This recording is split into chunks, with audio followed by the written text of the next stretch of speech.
ॐ नमः सिद्धेभ्यः। ॐ नमः सिद्धेभ्यः। ॐ नमः सिद्धेभ्यः। ॐ जय जय जय। नमोस्तु नमोस्तु नमोस्तु। नमो अर्यन्ताणं नमो सिद्धाणं नमो ऐरियाणं नमो वजायाणं नमो लोये सवसाणं। मंगलम भगवान वीरो मंगलम गौतमो गणी मंगलम कुंद कुंदार्यो जैन धर्मोस्तु मंगलम।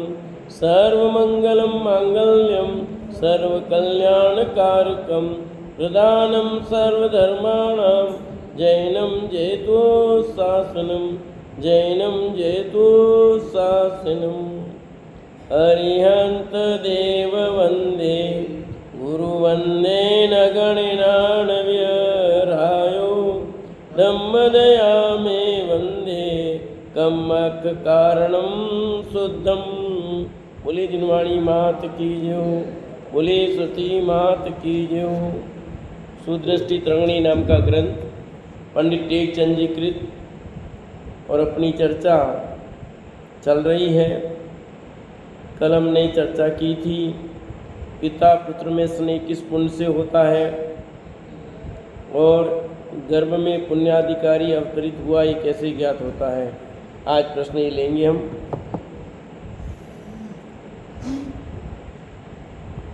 लाइट बंद कर दीजिए।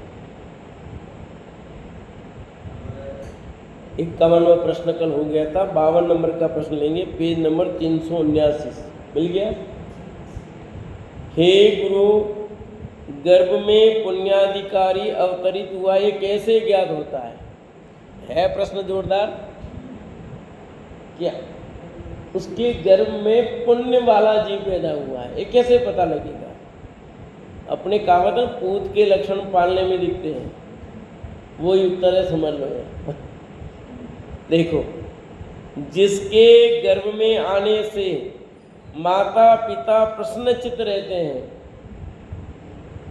कुटुंब में मंगल होता है, माता का मन भगवान की पूजा करने रूप होता है, उसे दान देने की विलासा होती है, दिनों दिन कुटुंब के प्रति जिसकी प्रीति बढ़ती जाती है, माता पिता का चित्त उदार होता है, माता पिता कुटुंबीजनों के और परिजनों के सत्कार प्रवृत्ति करते हैं, उज्ज्वल आचार सहित उत्पन्न हुई भली वस्तु को ही खाने की विलासा माता के मन में उत्पन्न होती है, माता पिता को विशाल धन का लाभ होता है, किन्हीं दिन दुखी दरिद्री को देखकर माता पिता का मन दयालु हो जाता है, इत्यादि शुभ लक्षण होने पर शुभ जीव का अवतार जानना चाहिए। ये सीधा सीधा गणित है कि देखो, स्वाभाविक है, हमने पढ़ा है, सुना है कि माँ के गर्भ में जब महापुरुष आते हैं, तीर्थंकर जैसे जीव का जन्म होता है, तो आने के पहले 6 महीने पहले रत्नों की वर्षा होती है और गर्भ में आने के बाद 9 महीने 15 महीने तक रत्नों की वर्षा होती है। तो शुभ सूचना है ना। ऐसे ही जिस माँ के गर्भ में कोई विशिष्ट व्यक्ति जन्म लेता है तो ऑटोमेटिक ऐसा वातावरण बन जाता है। समझे नहीं? ऑटोमेटिक सब चीज़ें बनती हैं। कई लोग कहते हैं ना, जैसे हमारे बच्चा आया फिर हमारे घर में बहुत पैसा हुआ, ये बच्ची उसके बाद हमारे घर में गरीबी मिट गई, शांति रही, ऐसा रह कहते हैं। तो ये सब ऑटोमेटिक वाली बातें हैं। जिसके गर्भ में आने से माता पिता प्रसन्नचित्त रहते हैं, वो गर्भ में आया, उसके बाद उनके पति पत्नी में प्रसन्नता हो, सहज रूप से झगड़ते नहीं हो, मतलब यूँ कुटुंब में मंगल होता है और परिवार में कुछ न कुछ मांगलिक कार्य होता हो। माता का मन भगवान की पूजा करने रूप होता हो, उसका मन भगवान की पूजा करने का, तीर्थ दर्शन करने का, अपन क्या कहते हैं, दोहत कहते हैं, दोहत ऐसा, कुछ खाने का, किसी को कुछ लोग होता है तो उसको पूर्ति करो, भाई दोहद होता है। तो गर्भवती महिला के मन में जो इच्छा होती है उसको दोहद कहते हैं, हाँ, दोला, हाँ। तो वो तो उसके मन में भाव भगवान के दर्शन करने के, भक्ति करने के, पूजा करने के, तीर्थ दर्शन करने के, स्वाध्याय करने के। इसका मतलब कोई धर्मात्मा जीव गर्भ में आया है, उसे दान देने की अभिलाषा होती हो और दान देने की भावना हो उसके मन में। दिनों दिन कुटुंब के प्रति जिसकी प्रीति बढ़ती जाती है और परिवार जनों के प्रति उसका स्नेह बढ़ता है, क्योंकि महापुरुषों तो एक दूसरे के प्रति स्नेह बढ़ता है ना। माता पिता का चित्त उदार होता है, और माता पिता का चित्त कैसा हो जाता है? उदार हो जाता है। तो दान तभी दे सकता है, उदार नहीं हो तो दान नहीं दे सकता है। उदार होता तभी भावना होती दान देने की। माता पिता कुटुंबी जनों के और परिजनों के सत्कार प्रवृत्ति करते हो। माता पिता कुटुंबी जनों लोगों का सत्कार करते हो। अब आप सब अपने अपने विचार करो, जब आपके गर्भ में वो आई संतान, उस समय आपकी अब इतना याद तो नहीं रहा, पर थोड़ा बहुत विचार कर सकते हो आपके या आपके बेटी के, आपके बहू के, उस समय इसके कैसे परिणाम हो रहे थे और वो ऐसे क्यों निकले आपके, तो वो सब पता लग जाएगा उस समय कि ये बातें सही है कि नहीं, कितनी सही है। उज्ज्वल आचार सहित उत्पन्न हुई भली वस्तु को ही खाने की विलासा माता के मन में उत्पन्न होती है, यानी अबक्ष खाने की इच्छा नहीं हो, बक्ष खाने की इच्छा हो। आचार सहित उत्पन्न हुई, ठीक है ना, यानी उसको खाने की इच्छा भी होगी। कैसी वस्तु? बक्ष वस्तु, शुद्ध प्राशुद्ध खाने योग्य वस्तु है, वो खाने की भावना होगी। बाजार का सड़ा गला खाने की उत्पन्न नहीं होगी, चलो वो खाते हैं, बीजा खाते हैं, वो खाते हैं, ऐसी इच्छा नहीं होगी। माता पिता को विशाल धन का लाभ होता है, आगे ये देखो, और माता पिता को आर्थिक यानी धन आने लगता, कहीं कहीं योग बढ़ जाता, धंधा चलने लग जाता, धंधा नहीं चलता हो, नौकरी नहीं हो नौकरी मिल जाए, नौकरी में हो तो पदोन्नति हो जाए, कुछ ऐसे हो जाते हैं, है ना, स्वतः कुछ न कुछ योग बन जाता है। किन्हीं दीन दुखी दरिद्र को देखकर माता पिता का मन दयालु हो जाता है। दीन दुखी दरिद्र को देखे उसके प्रति दया भाव पैदा होता हो। इत्यादि शुभ लक्षण होने पर शुभ जीव का अवतार जाना चाहिए, तो उससे समझना चाहिए उसके गर्भ में कोई शुभ जीव आया है, अच्छा जीव आया है। देखो पता कूद के लक्षण पालने में दिखते ऐसा कहते हैं, वही वाली बातें हैं सब। हे नाथ, पापात्मा का अवतार कैसे ज्ञात होगा? कोई पापी है ये कैसे पता लगेगा? उल्टा कर लो सब तो पता लग जाएगा। जिसके गर्भ में आते ही माता पिता को दुख संकट होता हो, गर्भ में आया और माता पिता को तकलीफ चालू हो गई, दुख हो रहा हो, कष्ट हो रहा हो, अभक्ष पदार्थ भक्षण करने का मन होता हो, माँ को अभक्ष चीजें खाने की इच्छा होती हो, माता पिता का चित्त क्रूर हो जाता हो,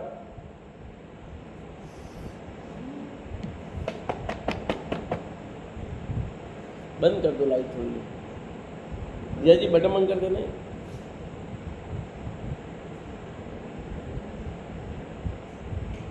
हाँ उधर की भी कर दो बस, हाँ ठीक है।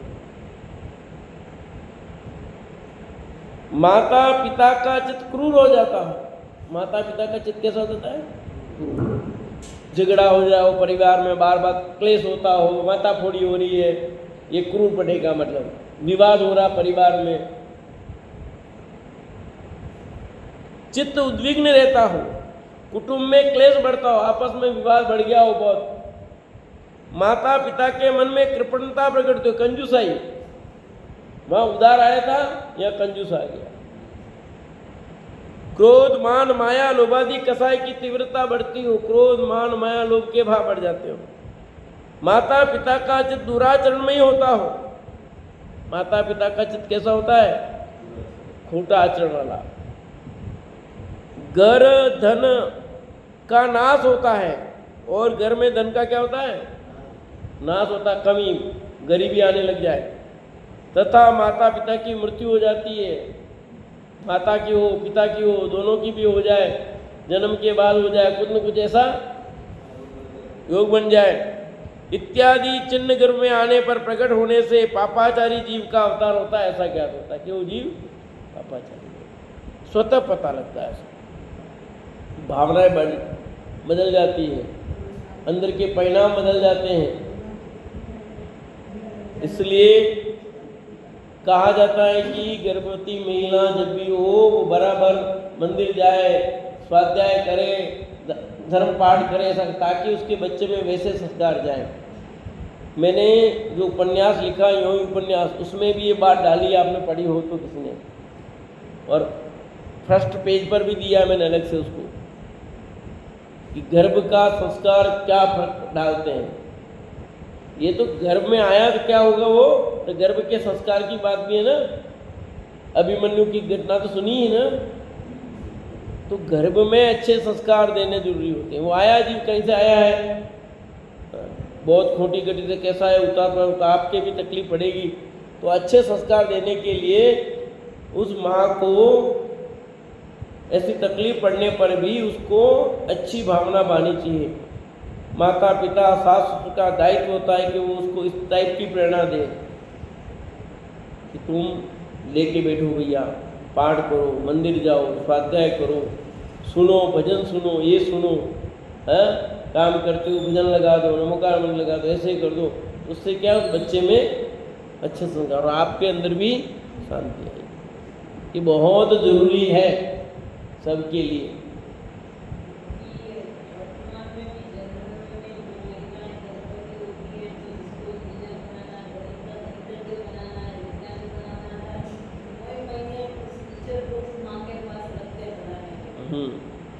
कर्तन में लिखा ना, मैंने आप योगी उपन्यास में डाला है कि वहाँ के बच्चे इंटेलिजेंट क्यों होते हैं, तो पाइथागोरस सारा उसको गणित, पूरा गणित का ही सुनाते, सवाल हल करते कराते, तो जिससे वो माइंडेड हो जाता। पूरा आंकड़ा दिया मैंने उसमें। तो ऐसा क्यों कि वो सीख लेता, उसके दिमाग में वो फास्ट बना आता है। शंका नंबर 54, हे गुरु, यह जीव किस पुण्य से अनेक भोग योग्य अन्न मेवादि सटरस युक्त वस्तुओं का भोगी, सुगंध आदि बली वस्तुओं का भोगने वाला होता है? ऐसा कौन सा पुण्य का उदय है जिससे वो भोग्य सामग्री का भोग कर सकता है? पहले भी आई थी बात, आई थी कि नहीं आई थी? क्या आई थी कि क्यों नहीं कर सकता? इधर आया था, देखो स्त्री, ऐसा शब्द आए थे उसमें कि वो स्त्री का, अन्य का, सामग्री का क्यों भोग नहीं कर सकता है। अभी यहाँ पर भोग सामग्री, पेज प्रश्न नंबर 36 देखो, उसमें आया था, हे सुमूर्ति, घर में सुंदर स्त्री वस्त्र, आभूषण, हस्ती, घोड़े, रत्न आदि उपभोग योग्य बली वस्तुएं विद्यमान होने पर भी भोग नहीं सकता, वह किस पाप से? इसके ऊपर 35वां देखो, हे धर्ममुक्ते, इस जीव को पुण्य के उदय से अनेक भोग्य वस्तुएं मिल जाने पर भी उन्हें नहीं भोग सकता, किस पाप का फल है? आया ना प्रश्न? बस उसी टाइप का ही प्रश्न है 54 नंबर का। हे गुरु, यह जीव किस पुण्य से अनेक भोग योग्य अन्य मेवादि सटरस युक्त वस्तुओं का भोगी, सुगंध आदि बली वस्तुओं को भोगने वाला होता है? जवाब, जिसने पूर्व में दीन दुखी जीवों को देखकर दया भाव पूर्वक दान दिया है, पूर्व में मुनि श्रावकों को भक्ति पूर्वक दान दिया है, दूसरों को दान देते हुए भला जाना है, अन्य जीवों को भला अन्य मेवा मिठाई खाते देखकर, अनेक सुगंध आदि सहित सुखी देखकर स्वयं प्रसन्न हुआ है, इत्यादि सुभावों से वांछित भोग योग्य सत रस मेवादी बली वस्तु का भोगी होता है। आपने दूसरों के भोजन आदि करने पर प्रसन्नता व्यक्त की हो और आपको तकलीफ होती हो तो नहीं खा पाओगे। जिसने पूर्व में दीन दुखी जीवों को देखकर दया भाव पूर्वक दान दिया हो, दीन दुखियों पर दया दृष्टि करके उनको दया भाव पूर्वक दान किया हो, भूखे को रोटी खिलाई हो, उसकी आवश्यकता अनुसार वस्त्र आदि दिए हो, पूर्व में मुनि श्रावकों को भक्तिपूर्वक दान दिया हो, मुनिराजों को, श्रावकों को, आरिकाओं को, उनको आहार कराया हो, दूसरों को दान देते हुए भला जाना, जो दान करते हैं उनको अच्छा माना हो, बुरा नहीं मानो। ये दान देते हमको भी देना पड़ता है, ये आगे हो जाता है तो हमको भी ऐसा दुख महसूस नहीं किया हो। अन्य जीवों को भला अन्न मेवा मिठाई खाते देखकर, अनेक सुगंध आदि सहित सुखी देखकर स्वयं प्रसन्न हुआ हो। जो जीव अन्न मेवा फल फ्रूट आदि खाते हैं उनको देखकर प्रसन्न हुआ हो। बाप रे, इतना खाते हैं, ये लोग कहाँ डालते होंगे इतना पेट में, ऐसा दुखी नहीं हुआ हो।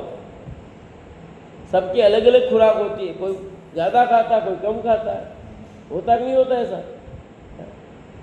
तो जो खाता है उसको खाता देखकर प्रसन्न हुआ हो, वो अगले बम में अच्छा खा सकता है, और दुखी हुआ वो नहीं खा सकता है। आया समझ में?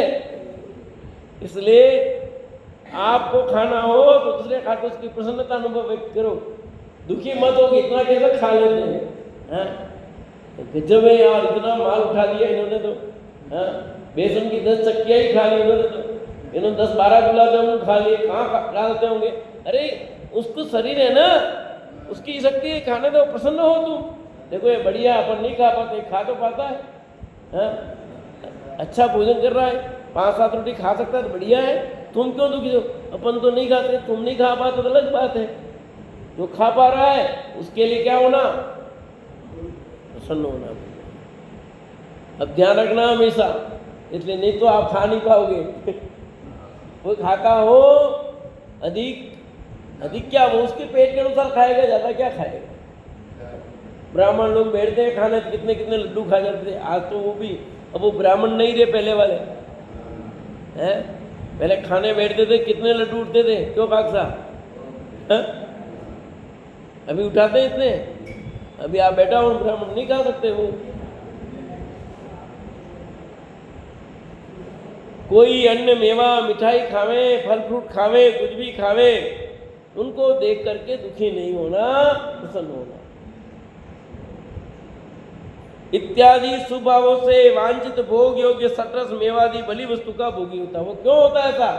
कि उसने पूर्व में दूसरों का खाते देखकर प्रसन्न हुआ है, उसके प्रति वो निरादर नहीं किया है, उनका अपमान नहीं किया है, उनकी विराधना नहीं की है, तो वो उसका शरीर अच्छा रहता, स्वस्थ रहता है। अपन थोड़ा सा खाते तो अपना पेट गड़बड़ हो जाता है, और उसका पेट अच्छा है बेचारे का, रहना चाहिए, सबका पेट अच्छा रहे, किसी की बीमारी नहीं हो, किसी को तकलीफ नहीं हो खाने से। पर कुछ थोड़ा सा खा लेते हैं, कुछ गड़बड़ क्या, शरीर काम नहीं करता है, किसी को मिर्ची सूट नहीं होती, किसी को कुछ नहीं होता, किसी को कुछ नहीं होता। 55वां प्रश्न, हे गुरु, यह जीव किस पुण्य से अनेक उपभोग योग्य वस्तु, बिस्तर, आभूषण, मंदिर, स्त्री, हाथी, घोड़ा, रथादि, वाहन, पालके आदि बहुत पदार्थों का भोक्ता होता है? पढ़ के बता दिए, पहले प्रश्न आया ये, यहाँ वापस एक तरह से रिपीट समझ सकते हैं भले प्रश्न। जिसने पूर्व में मुनियों को वस्तिका का दान दिया है, श्रावकों को तथा आरिका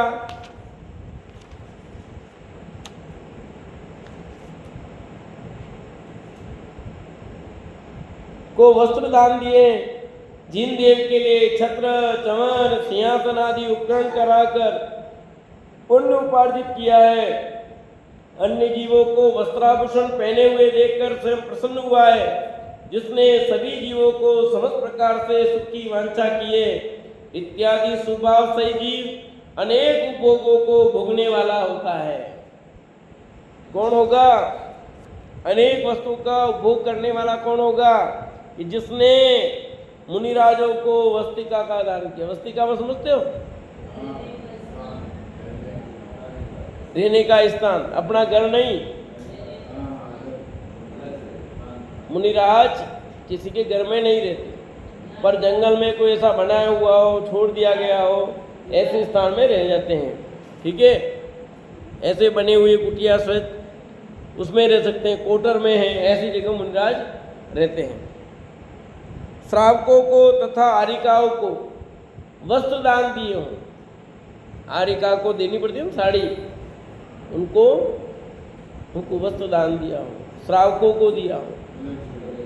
कितने सात की होती है उनकी साड़ी पता है? आर्यिका की साड़ी कितने हाथ की होती है? 16 हाथ की। समझे? 16 हाथ की चाहिए, और आपकी साड़ी 9 हाथ की, क्योंकि उनका एक वस्त्र होता ना, इसलिए। पहले जो पक्षाल वो भी एक ही धोती से पहन के आते थे, ऐसा मैंने देखा है। हाँ, एक ही धोती, पूरा बस ऊपर नीचे पूरा एक ही होता था, पूरा वो एक ही पहनते थे। बाकी ज़्यादातर तो सब दो, पर मैंने ऐसा देखा है। तो पूरा एक ही इतना लंबी धोती होती थी, मेरे फादर पहनते थे, पूरी एक ही लंबी इतनी बड़ी धोती पहनते थे।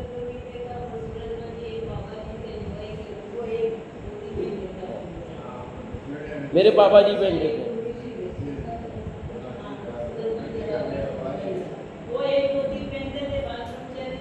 हाँ, तो ऐसा भी होता है। और आर्यिका का देखो तो कितना, उतनी धोती चाहिए, और मोटी होती है, आप जैसी पतली साड़ियाँ नहीं। हाँ, तो ऐसे वस्त्र दान दिया हो। जिन देव के लिए छत्र चंवर सिंहासन आदि उपकरण कराकर पुण्य उपार्जित किया हो, जिन मंदिर के लिए छत्र दान किए हो, चंवर दिए हो, उपकरण जो भी सिंहासन है ना, उसका फल मिलेगा कि नहीं? लगता नहीं है लोगों को ऐसा क्या, पर आपने ऐसे दान दिया है, उसका फल तो आएगा। आप अच्छा करोगे तो अच्छा ही फल आएगा, बुरा किया उसका बुरा फल आएगा। तो व्यक्ति हर समय अच्छा भी नहीं करता, बुरा भी नहीं करता, तो दोनों चीजें चलती है। पाप पुण्य का खेल चलता रहता है प्रति समय, तो नहीं चलता है, प्रति समय चलता है। मैं सुबह ही जिन मंदिर जाकर के लिफ्ट में वहाँ उतरता, 2-4 पंक्तियाँ ऐसे मैंने बना ली थी, बन गई थी, बना रहा था, समझ लो। जितने कर्म बांधे, भाव बता रहा हूँ खाली आपको, कि जब कर्म बांधे उसका जितना काल है पूरा, अब वो उदय में आया शुरू हुआ, जब तक पूरा पीरियड नहीं होगा तब तक वो निर्जरित नहीं होगी। उदय आया, निर्जरा शुरू हुई, और जब तक पूरी निर्जरा नहीं होगी तब तक वो रोग या जो भी पाप का उदय समाप्त नहीं होगा। और जैसे पूरी निर्जरा हो जाएगी तो अनुकूलता आ जाएगी, समझ, या वो जो बीमारी है वो नष्ट हो जाएगी। कुछ बीमारी ऐसी होगी जो शुरू हुई मरण पे ही छूटे, मरण के पहले नहीं छूटे। कुछ ऐसा भी हो सकता है कि वो अगले काल में भी, अगले भव में भी साथ आवे। जैसे बेर चलता नहीं चलता, कितने होगा, साथ आया कि नहीं आया, इस भव में नहीं छूटा, अगले भव में फिर आ गया।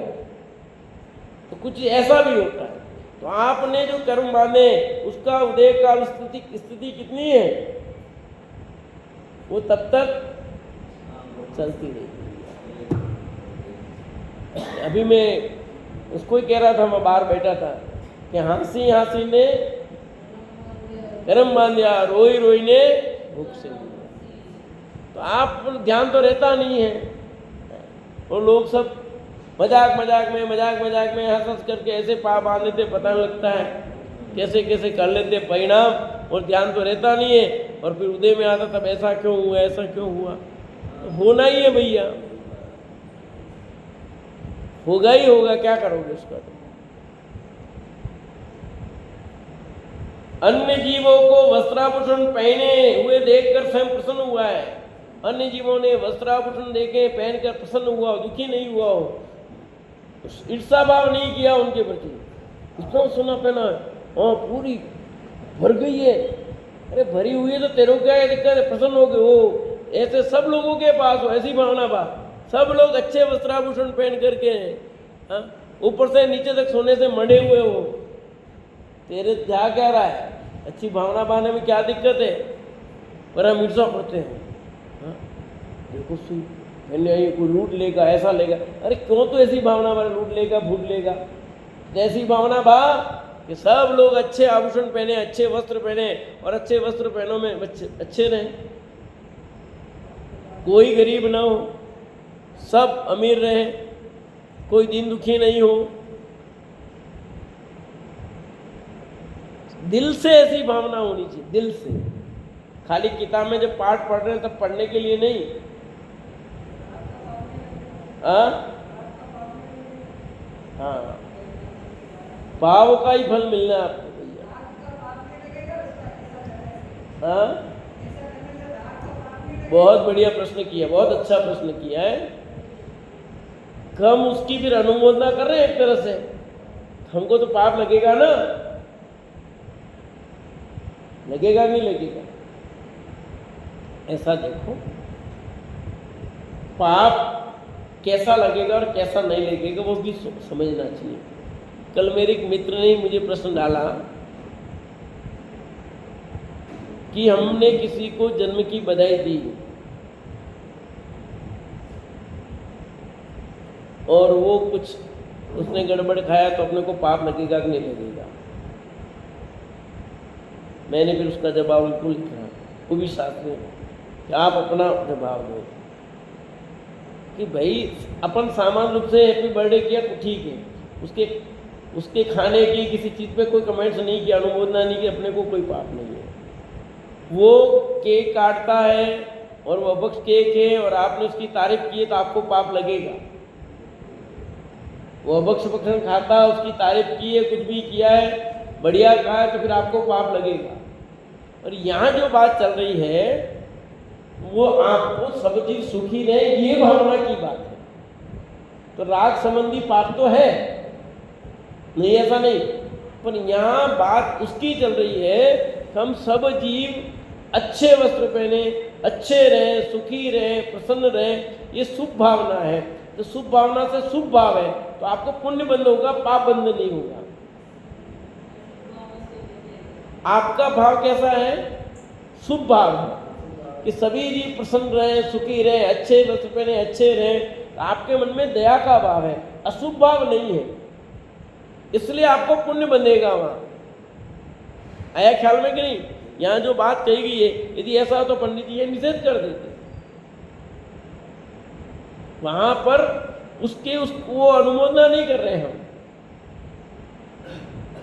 हम क्या कर रहे हैं? हमारी भावना है कि सब जीव, वो एक की बात नहीं, सबके प्रति बात है कि सब जीव ऐसे आनंद में रहने चाहिए भैया। पति पत्नी झगड़े नहीं, दोनों मिलकर के रहे, ऐसी भावना भाई तो आपका शुभ भाव है। वहां ये पाप भाव नहीं है। यूं कहाँ पाप भाव होगा और कहाँ नहीं होगा वो समझना है। बाकी राग संबंधी तो पाप है ही, और थोड़ा सा बारीकी में जाएंगे तो फिर सभी शुभ भाव भी क्या है, वो तो वही है। परंतु यहाँ अभी किस अर्थ में बात चल रही है वो समझना थोड़ा सा अपने को। प्रकरण ये चल रहा है, बहुत प्रश्न आपका वाजिब है। देखो, राग भाव में धर्म मानना जिन मत में मिथ्यात्व, राग भाव को भला माना है आपने तो मिथ्यात्व है और वो पाप है, वो अच्छा नहीं है। तो आप सहज नहीं रह सकते क्या? सबसे बेस्ट बढ़िया है सहज रहो भैया।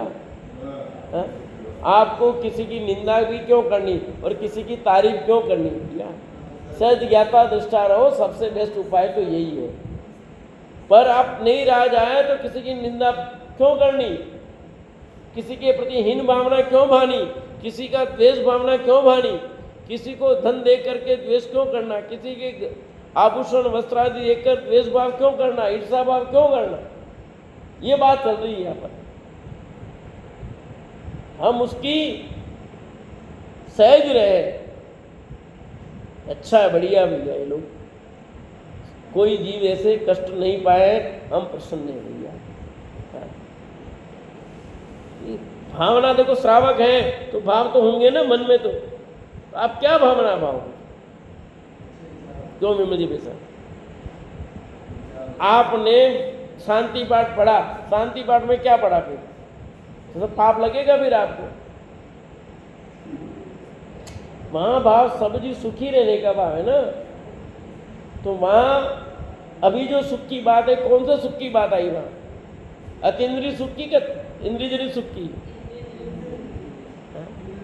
इंद्रियजनित सुख की बात भी है, अतीन्द्रिय की तो है ही, पर इंद्रियजनित सुख की बात भी है ना। लौकिक दृष्टि से भी बाहर में सब जीव कैसे रहे? प्रसन्न रहे भैया।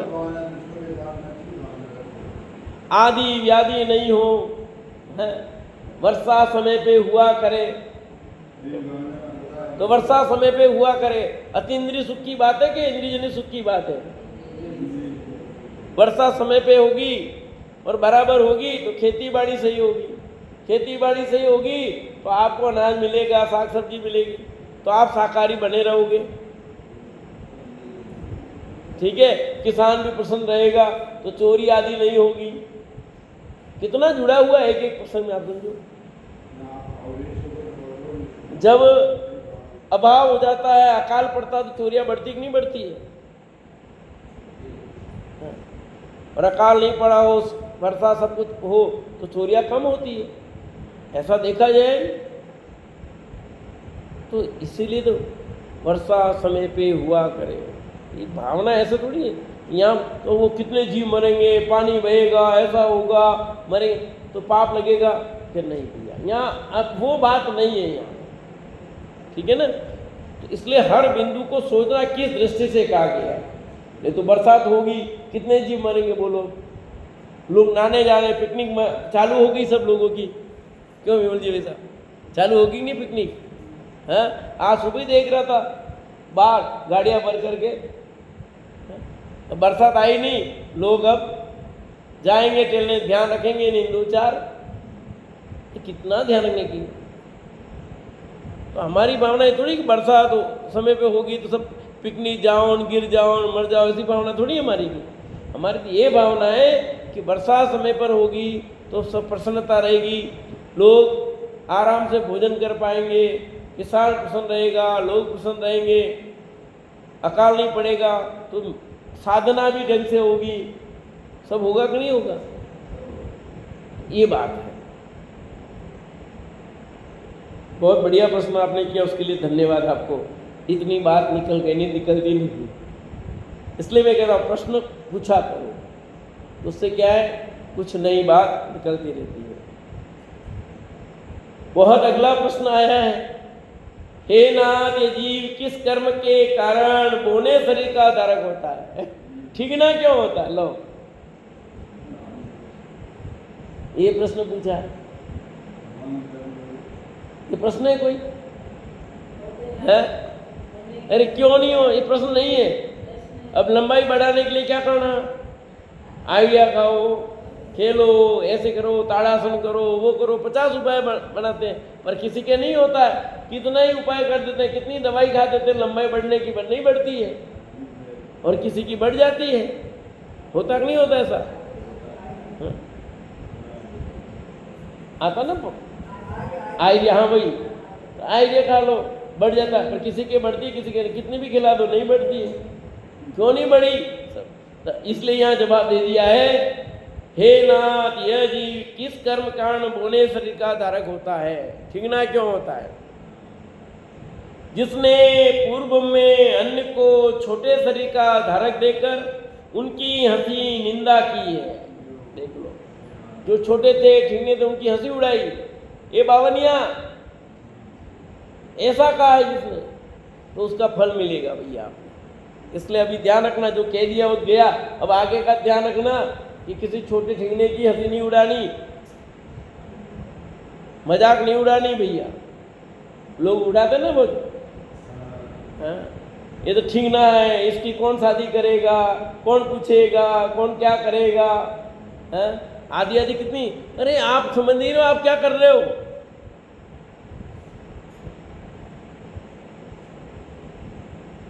जिसने पूर्व में अन्य को छोटे शरीर का धारक देकर उनकी हंसी निंदा की है, बड़े तन का धारक स्वयं को देखकर अभिमान किया, अपनी लंबाई पर अभिमान किया, अहंकार किया हो, अन्य को बोना शरीर देखकर स्वयं प्रसन्न हुआ हो। अन्य बोना शरीर देख करके स्वयं क्या हुआ? अन्य का बोना शरीर का प्रसन्न हुआ। बढ़िया, ठीकना तो अच्छा है, अच्छा है। उसे भला जाना, अपने बड़े शरीर से अन्य छोटे शरीर वालों को पीड़ा पहुंचाई। बड़ा होता लंबा, छोटे वाले को बलवान, निर्बल को कमजोर दबाता है ना। बाहुबली और भरत, बाहुबली 525 धनुष के और भरत जी 500 धनुष के। बोने तो दोनों नहीं थे, पर 525 धनुष के थे। भरत जी को हर में, जल युद्ध में भी, मल युद्ध में, दृष्टि युद्ध में सब में हरे वो। इसलिए यहां लिखा कि बड़े शरीर से अन्य छोटे शरीर वालों को पीड़ा पहुंचाइए इत्यादि अशुभ भाव से छोटे शरीर का धारक और बोना होता है। अब आगामी भाव में बोना नहीं होना हो तो अपने को कभी भी किसी छोटे शरीर वालों की हंसी नहीं उड़ानी चाहिए, कभी भी निरादर नहीं करना उनका। और हर में, अभी देखो अगला प्रश्न फिर आया है, अभी क्लास भी है, एक प्रश्न ले लेते हैं। हे मुनिनाथ, इस जीव को किस पाप भाव से कुबड़ा शरीर प्राप्त होता है? लो, कुबड़ा देखा नहीं, कुबड़ा ऐसा क्यों होता है? हे दयालु चित्त का धारण करने वाले वश, तुम मन लगाकर सुनो। जिस जीव ने पूर्व में अन्य जीवों को लाठी, लात, मुक्की मारकर, उनकी हड्डियां तोड़कर, उन्हें दुखी कर स्वयं सुख पाया है। सुनिया, किसी जीव को लातें मारी है आपने,